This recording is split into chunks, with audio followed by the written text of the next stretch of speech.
Olá pessoal, meu nome é Gabriel, eu sou psicanalista, psicoterapeuta e hoje nesse vídeo eu vim falar um pouquinho sobre a ansiedade, o que é esse mal do século comparado à depressão, né? É um dos mais monstros que assola a nossa sociedade hoje em dia, atualmente. E bom, fica até o final desse vídeo, não esqueça de se inscrever no canal, curtir e deixar seu comentário, tá bom? Começando esse vídeo então, a gente pode começar pela questão ansiedade, ela é um medo, tá? Na sua essência, a ansiedade é medo. Então a gente pode pegar aquele indivíduo que tem crises de ansiedade, crises de pânico que tem relação com a ansiedade, pegar e perguntar a si, né? Caso você esteja assistindo esse vídeo, tem ansiedade, tem umas crises recorrentes de pânico, por exemplo, você pode pegar isso e olhar para si e se perguntar do que eu tenho tanto medo que está desencadeando essas crises recorrentes, tá? Então, dependendo do que vier à sua cabeça, da sua percepção do que é que você tem medo, tanto te assola, que tanto te assombra esse fantasma chamado de ansiedade, né? E que faz você ter essa autodefesa de recuar, de ter essa adrenalina, né? Que dá uma falta de ar, um coração acelerado, tremedeira. O que faz ter tudo isso? Qual é o medo tão intenso que está dentro de você? Isso se for no aspecto mais consciente. Se você tiver a consciência de perceber, de compreender após essa pergunta, é algo muito bom para você. Vai te fazer assim ter um avanço, né, sobre controle dessas suas crises de ansiedade, crises de pânico, tá? Então, se for algo consciente. Agora sim, olhando pelo aspecto mais subconsciente, né, do mais profundo da nossa mente, a gente pode ter crises, essas crises, como se fosse um copo enchendo de água. Vamos fazer essa analogia agora com você.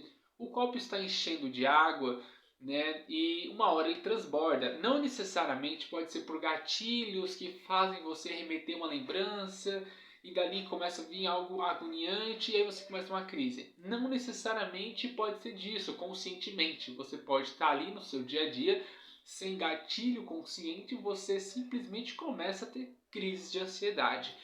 E outro detalhe interessante é que as crises ansiosas, os sintomas variam. Hoje você pode ter uma tremedeira, uma palpitação, amanhã pode não ter esses sintomas, pode ser uma falta de ar intensa, tontura. Então pode ser que seja apenas isso, pode variar, no outro dia já não tem nem sintoma, é só um mal-estar mesmo.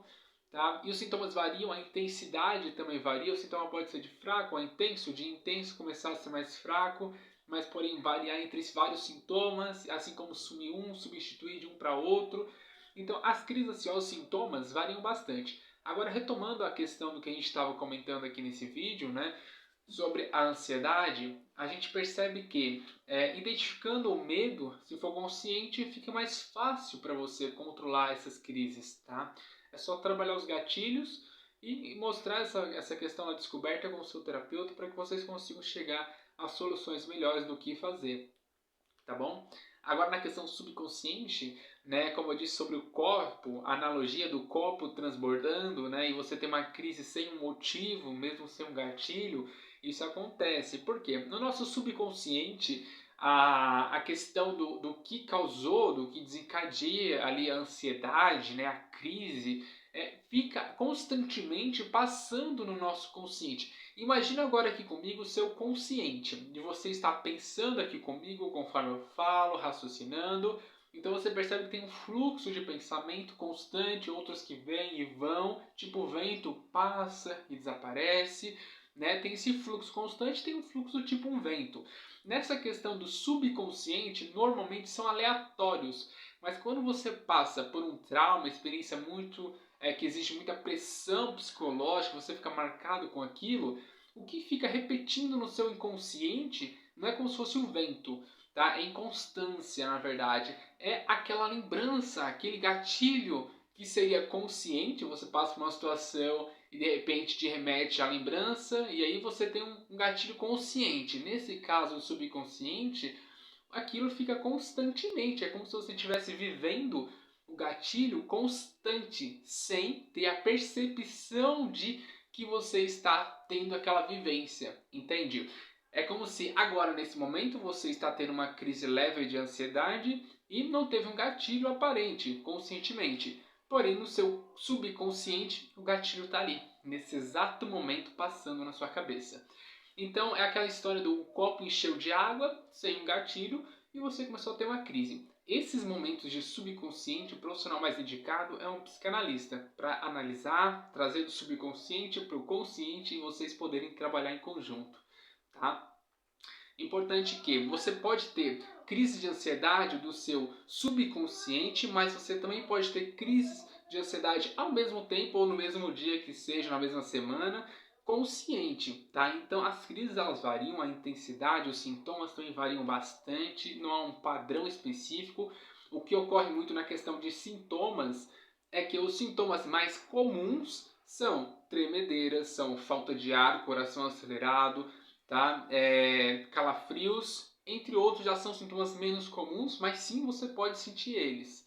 Tá? Não significa que eles vão passar, que eles vão diminuir a intensidade. O mais provável é que a ansiedade, dependendo do grau que ela já esteja, quando você estiver assistindo esse vídeo, se for um cliente, no caso, um paciente, né, de algum profissional, você pode estar numa ansiedade leve e, se não tratada, ela pode ir avançando para uma ansiedade generalizada ou uma ansiedade moderada que seja, e dali pode até mesmo desencadear outros transtornos, que é um agravamento da sua crise de ansiedade, pela sua agitação extrema de não conseguir ficar parado, começa a desencadear uma hiperatividade excessiva.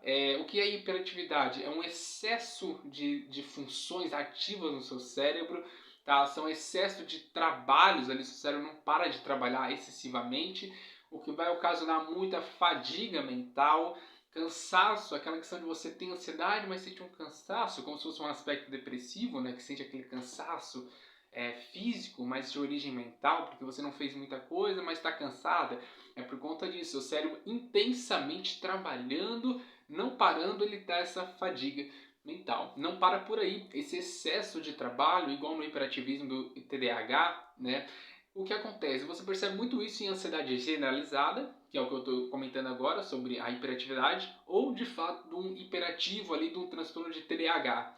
Nesse caso, o que acontece? O excesso de trabalho do cérebro faz ele ter falhas na cognição, memória, tá? Lembrança, dificuldade para gravar informações. Então você que está sofrendo você tem ansiedade e agora está tendo perda de memória, dificuldade para lembrar das coisas, dificuldade para pensar direito, pode ser por conta disso. O excesso de trabalho do cérebro pode estar ocasionando essa lentidão de informação, falhas nas sinapses, e você está relatando esse tipo de situação acontecendo com você. Tá? Então a gente percebe que a ansiedade ela vai se agravando, indo para uma hiperatividade, indo para um toque, um transtorno obsessivo compulsivo. Aí percebe a importância de tratar a ansiedade. Sendo de origem emocional, é importante você procurar um psicoterapeuta. Né? É claro que eu não descarto aqui o uso de medicação como psiquiatra, mas sim, dependendo da causa, o mais indicado é você procurar ou psiquiatra inicialmente ou psicoterapeuta. Se você perceber que é de origem emocional, comportamental, um psicólogo é o mais indicado, com abordagem X e tal, né? Agora, se for assim, de origem orgânica, você simplesmente começou a ter isso, né? E desde pequena já tinha, e desde criança você já passou no médico e era de realmente uma questão assim, você desencadeou sem motivo aparente, teve uma criação saudável, vamos dizer assim. Então é importante você procurar um psiquiatra inicialmente, dependendo da orientação dele, vai com um psicólogo, mas ainda a medicação, se for de origem orgânica o seu problema, a medicação só já auxilia. Agora, quando não é, muitas das vezes não é só orgânica, é importante um conjunto de profissionais, seja psicólogo, psiquiatra, às vezes até um neurologista, dependendo do seu quadro clínico, tá? Então é importante você procurar ajuda. Como você viu, a ansiedade ela vai se agravando, né, num ponto que fica extremo de se viver. A qualidade de vida decai muito e é importante você estar observando esses aspectos, colocando na balança se vale a pena continuar sem tratamento. Tá? Então esse vídeo hoje foi mais sobre como é a ansiedade, as suas origens, né? Claro que a questão do medo, de ela vir do medo necessariamente, né, não vale assim para todos os casos. Ela pode vir às vezes de um aspecto mais traumático, né, origem traumática, mas se você for olhar um pouquinho mais a fundo, Uma outra perspectiva, essa origem traumática tem o quê? Muito medo. Então, no fim, esse medo, na essência, é ansiedade. Enquanto você estiver recuando nessa euforia de adrenalina que a ansiedade dá, que é a reação do medo irracional até então, né? Enquanto você estiver fugindo ou se deixando levar, se deixando a ansiedade controlar você, pior você vai ficando, tá? Deixando o medo tomar conta de você, das situações, te limitando a fazer algo, a seguir alguma coisa na vida, pior vai sendo. Então o importante é você não ser controlado pela ansiedade, mas sim você controlar a ansiedade. Entende a importância disso? Então quem vai te ajudar isso é o profissional que te acompanha, tá? Esse vídeo é mais um alerta, mais um acrescimento de informação, né? Acréscimo, vamos dizer assim, de que a ansiedade na sua essência é um medo. Na minha visão aqui psicoterapêutica, é muito perceptível isso, tá? Bom, com isso, então assim, indo agora pelas as brechas, né, do que a gente abriu aqui, que é o TOC, né? O TOC ele tem vários tipos de subcategorias de sintomas diferentes, por exemplo. Você pode ter tics, manias, vindo de origem do TOC, do transtorno obsessivo compulsivo, que é, por exemplo, vou te citar algumas, de exemplo, são vários tipos, assim como a ansiedade tem vários sintomas, como você viu, que a intensidade diminui, varia, muda de sintoma, muda para outro, às vezes você não tem um, volta a ter, um monte de mudança significativa, né? O toque também, só que normalmente eles são mais persistentes e mais difíceis de ser tratado, porque é necessário mudanças comportamentais. Nesse caso, realmente, o que alivia um pouco o toque é a medicação, e o que ajuda você a lidar, a modificar esses comportamentos é a psicoterapia com terapeuta qualificado da terapia cognitiva comportamental, com essa abordagem terapêutica, tá? É mais indicado para isso, para o toque. Nesse caso, por exemplo, um dos sintomas aí do toque é a tricotilomania, que é arrancar o cabelo, a impulsividade, o desejo de arrancar o cabelo incontrolável, enrolar o cabelo, por exemplo, puxar, arrancar, ou até mesmo comer, ingerir o cabelo, é a tricotilomania, é um dos sintomas aí do toque, tá? Não digo assim que é comum, mas acontece também em alguns casos assim. Um outro comum é o tique de tocar nas coisas várias vezes, por exemplo, você tocar na maçaneta para fechar a porta uma, duas, três vezes. Aí você saiu, fechou a porta, tem que tocar 3 vezes de novo na porta. Uma, duas, três. Aí sai. Vai ligar o chuveiro, ligou uma, desligou. Ligou duas, desligou, ligou três. 3 vezes. Pode ser um tique assim, de manias de quantidade de vezes diferente. Pode ser 4 vezes, 5, 6 ou até mais. Quanto mais pior, só de pensar aqui a gente consegue ter uma noção da gravidade e desconforto que esse tique traz. Imagina na questão social. A pessoa normalmente acaba se reclusando mais, ficando mais reservada consigo mesma por vergonha, medo de julgamento de pessoas à sua volta, até mesmo da sociedade. Então você percebe que o agravamento da ansiedade pode levar a essas questões, não só esses dois exemplos que eu citei, que são diversos sintomas diferentes, gravidades assim desproporcionais. Então é importante você tratar, não postergar. Tá? Assim como se fosse um problema físico, de fato só físico, você procuraria o quanto antes ajuda, o problema emocional também tem que ser tratado o quanto antes. Não sabemos até que ponto a sua ansiedade vai chegar e sem ajuda você normalmente não consegue controlar essa ansiedade, tá? Sem direcionamento, sem auxílio de medicação que seja, tá? Agora, saindo um pouquinho do toque, indo mais para o aspecto hiperativo, né, a gente percebe que a pessoa com TDAH, por exemplo, fugindo um pouquinho da ansiedade rapidamente, já voltamos para ali, né, a questão do hiperativo, né, é o mesmo assunto ali da ansiedade. O hiperativo ele tem um excesso de informações, excesso de trabalho do cérebro, e o cérebro vai ter um burnout. Né? É uma brincadeira agora à parte, como assim burnout? É uma fadiga do trabalho, né? Um excesso de trabalhar. E ele vai apresentar falhas. Então, assim como na questão ansiosa, o TDAH também traz isso.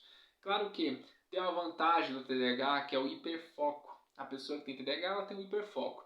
Só que também ela tem uma dificuldade oposta a isso, tá? Mas não vou entrar em questão, porque senão a gente foge muito do detalhe aqui do vídeo, né? Voltando um pouquinho da questão do excesso de atividade do cérebro, a ansiedade também tem isso.